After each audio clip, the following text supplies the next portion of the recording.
โดยสบายดีพ่อแม่พี่น้องตอนนี้ก็ค่ำๆเลยสิได้นำซองพ่อลูกหนูไปฝึกย่างไปไหวๆเลยสบายดีวิลาดามาหยังลูกว้ายอีนางมาหยังบดมาเอาน้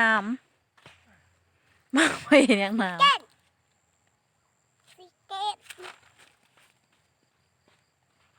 นี่ใส่จิกเกินโอ้ยแมวไก่มือเลยเนาะสบายดีพ่อน้องวิเจ้ามาเอาหยัง สบายดีพี่น้องมาดอกแค่มันดอกแค่เมื่อลวกกินกับปนกบพี่น้องเก็บดอกแค่แดงพี่น้องมีดอก ดกอีหลีเนาะ มีแค่แดงมี ดกอีหลีดอกแคก็ได้ แม่น้องมีปลูกไว้ แม่น้องวีปลูกใส่มะพร้าวมะพริก ปลูกได้ แต่ว่ามะพริกตายไปเลยนะหัวกระเพาะเลย ปลูกไว้แต่ไปกล้าดูพี่น้องแต่ว่าดอกแค่ใหญ่ไว้งามเลยพี่น้อง แสบได้เนาะดอกแคนี่เนาะ โดย เอาแกงสีเขียดน้อย แกงเขียดก็ได้ แกงสีเขียดทราย หรือว่า คิดตำมะหุง กับตำหุงกระแซบ พัดสกบ สกบกระแซบ ไล่ให้ได้ไล่เมนูเนาะ อ่า สำหรับดอกแค หลายต้นพี่น้อง สีขาวก็มีสีแดงก็มี เงินก็มีอยู่นะมีแม่น้องมีปลูกไว้หลายบอน ไก่พ่อย่าง เต็มขวดเลยเอาเลยแหละเอาไปเลี้ยวกินกับปนกบเนาะ แม่นเต็มขู่ละปะ เก็บหลายกินบะบัดเลย ใช้ให้เบิ่งหนะงามสีแจ่มสดใสค่ะอีหลีงามแท้ๆ ตอนนี้ก็เอาแกซ้อนดอกแค่ออกพี่น้องออกมาเพื่อมาให้ดอกแค่นี่คมเจ้าหนึ่งเนาะเจ้าหนึ่งมองแกซ้อนออกนี่คมต้องเอาออกพี่น้องนี่แหละเนี่ยได้เอาออก นี่ใส่เกสรเบิ่งดูเบิ่งแล้วก็ สีมีสีเหลืองๆอยู่บนปลายมัน เกสรพี่น้อง โอ้เห็นคักแล้วเห็นคักแล้วเดี๋ยวจิ้มตาใส่อีนางก็เอาออกเป็นบ่ลงโดยแม่เบิ่ง มาแต่สองอันแบบ อืม เกสรมันอยู่ไฟนอกเลย เบิ่ง ดู จ้อง ดี เบิ่ง ไว้ ทำเด็ดแล้วไป งานจะได้ ใส่ ไหม ล่างใส่หัวพี่น้องมันยังน้องวี ฮะแกเอาโอ้ยน้องวิมานอนหน้าบ่ลูกมานี่ เฮ็ดแล้ว มื้อนี้น้องวีมานอนนาได้พี่น้อง นอนหน้าเขายังหนึ่งมือพี่น้อง พูดถึงยายอะพี่น้อง ได้หลายบ่ลูกอีนางกินอยู่ดอกแค่นี่ ตกจิ หนึ่งกิน เพราะว่าสิหนึ่งกินกระป่นกบ บอกกินดอกขนม เจ้าอยากกินต้มบ่ อืม อยากกินต้มแม่ก็จัดให้ จะถึงยัง ต้มให้เนาะ เพราะว่าบ่อยากจัด เพราะว่าก็จัดให้คือกันเพราะว่าก็ต้มให้กิน ยังว่ามันติด เป็นคำขอของน้องหวีเนาะก็สิได้ต้มให้น้องหวีกิน น้องหวีมานอนหน้าเนาะมื้อนี้กินหยังแล้วยำกะโหลกนี่ใส่หมอภัยน้อยใส่ ยายหมอไปหน่อย น่ะ เอ้ยยังมีน้ำ อันนี้เป็นสาลี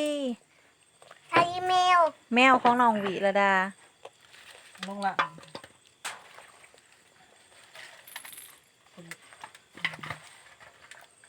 เอิ้นพี่น้องมานอนหน้านำดู มันนานๆนั้นได้ มานอนหน้าเด้อน้ำน้องหวีเด้อน อนนอนนอนนอนนอนนอนนอนนอนนอนนอน ฟังมีเพลงอีกน้องหวีก็ได้ ตัวนี้ก็เป็นปนกบพี่น้องปนกบกินกับ1 ดอกแค่นี่มันผักบัวเอาผักบัวก่อน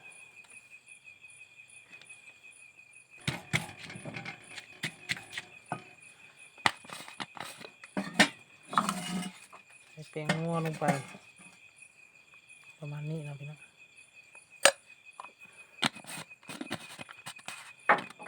จากนั้นก็ใส่ข้าวคั่วพี่น้องมันหอม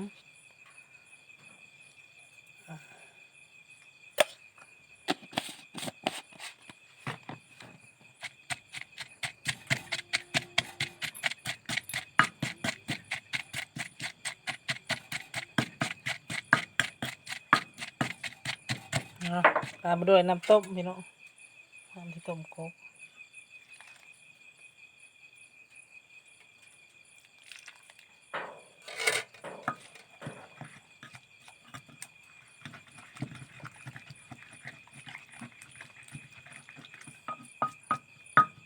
ไปอีกจังหน่อย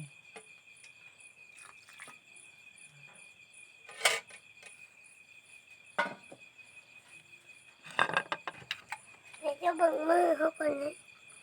จะทาเล็บบ่ นี่ เอา มือเขา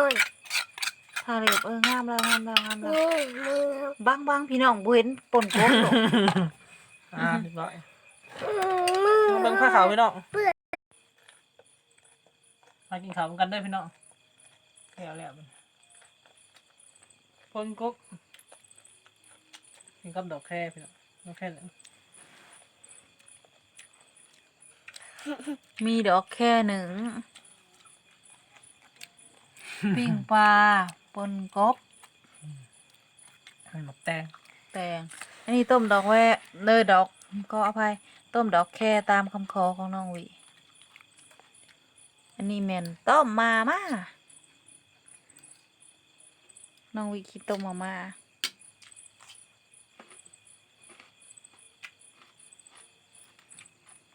แซ่บบ่ต้มดอกแค่1 ดอกแค่แซ่บบ่ล่ะแซ่บคิดต้มมาม่าแซ่บบ่ ไม่ได้อยากกิน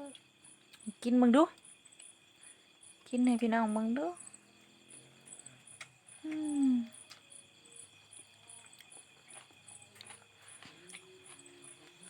มาเบิ่ง กิน พอ ข้าวอยู่หน้ายังไม่แรงเด้อพี่น้องอยู่หน้าตอนนี้อาทิตย์มืดแน่ น้ำ กินเป็นตาแซ่บแต่นะพอน้องวิยำกวบกวบ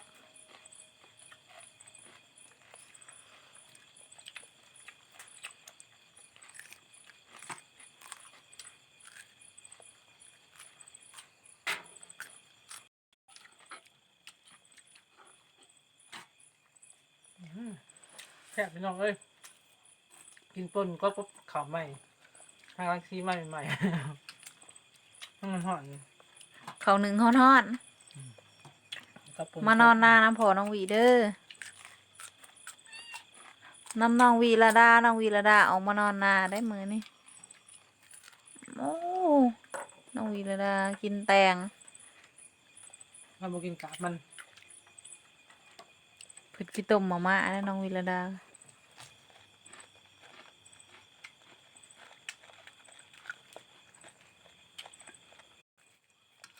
แล้ว แค กับบ แคบ แล้วกับแซ่บ แคบ น้อง มา ลู ม่าก แคบแบบแค่ อืม โดย เอิ้นพี่น้องนอนหน้าน้ำแน่ นอนงานอัมเบอร์ นอนหน้าน้ำน้องวีเด้อโอ้ยน้องวีก็ได้กินมาม่า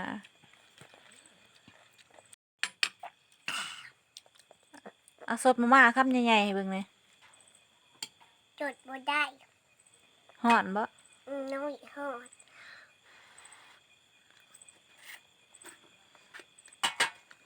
เออน้องวีก็แซ่บบ่ล่ะ พอกินหายใส่ในลูกเนาะในสูงว้าว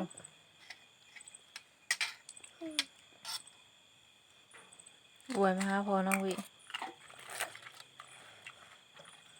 อันนี้เมนปิ้งปลาแห้งเลย แม่น ปิ้งมาแห้งดอกแค่ต้มดอกหนึ่งดอกแค่ต้มดอกแค่บักแดงปนกบ ห้องอีนางได้ลูก นางนี่ไงมาม่า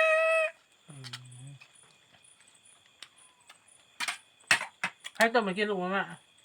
เพราะว่า เพราะว่าเก่งบ่ต้มมาม่าให้ลูก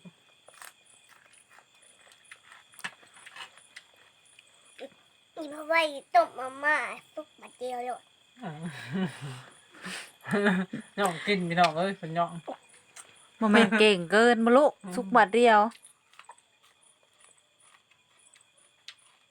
อ่ะสด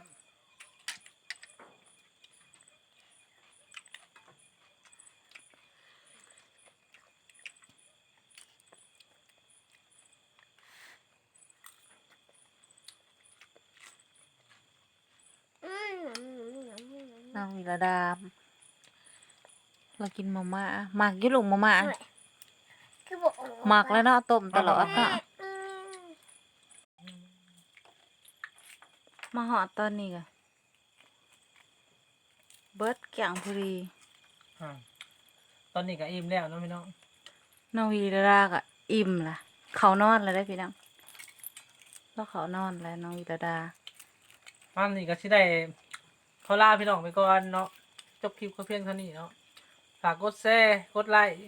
กด Subscribe กดกระดิ่งให้เด้อพี่น้องขอขอบใจ เป็นกำลังใจให้พอน้องวีในเด้อพ่อแม่พี่น้องบาย